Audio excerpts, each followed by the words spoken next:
Well, here it is. This is going to be the intro video to my series on restoring this bike, or not really restoring it, but getting it running again.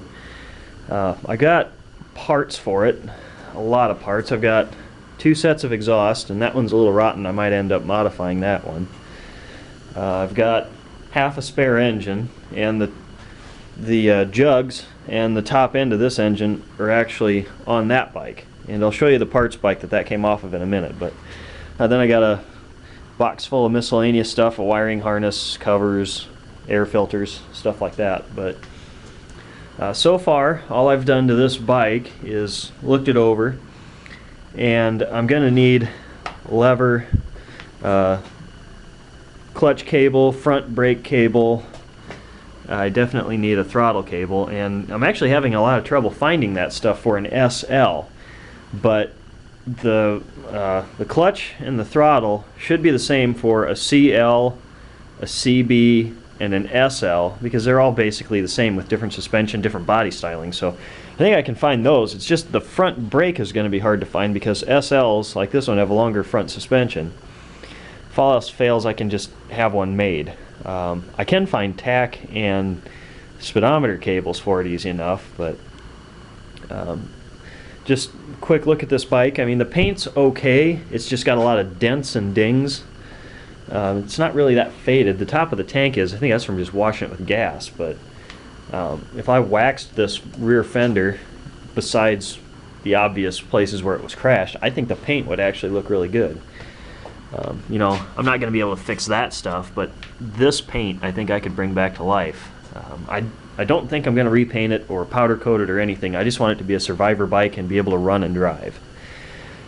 It's got a new battery in it, and I need to put a little more water in it and charge it.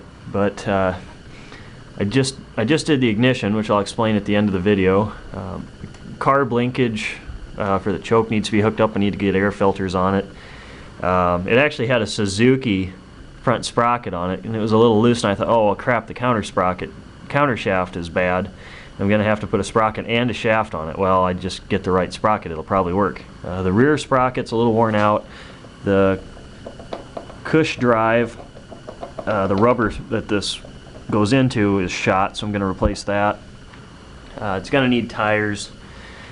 Need to replace this because the exhaust fried it. It's got no dampening left in it, but really it's not going to be too much of a project. I mean, it's got compression, it's got new spark plugs, the head's just been done, the valves have been ground, so a lot of the work was already done for me when I picked it up. I just have to really assemble it and get the carbs set up and working.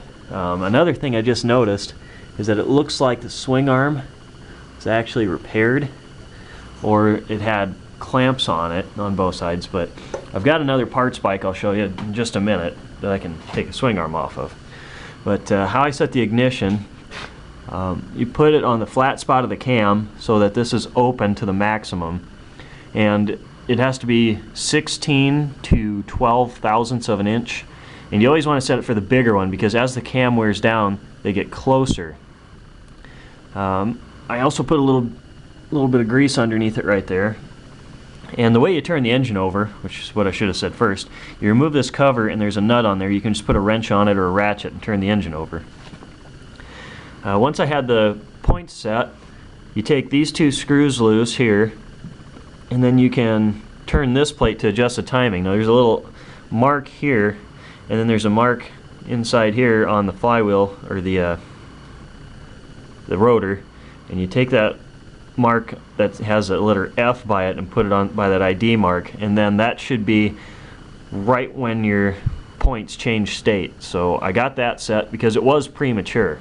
What I mean by that is if your piston's coming up, you want to detonate your air-fuel mixture when it's top dead center, so then it'll go down and the engine will keep turning the right way. If you detonate before you get all the way up, you detonate early, and it's going to shove that piston back down, and that's bad because the engine is trying to push it the other way.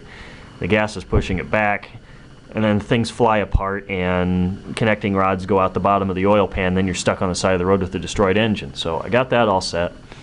I just need to get the gas tank cleaned out inside and then hook the carburetors up, and I can actually try and test run it. But we'll go outside real quick and look at what I got on the parts bike.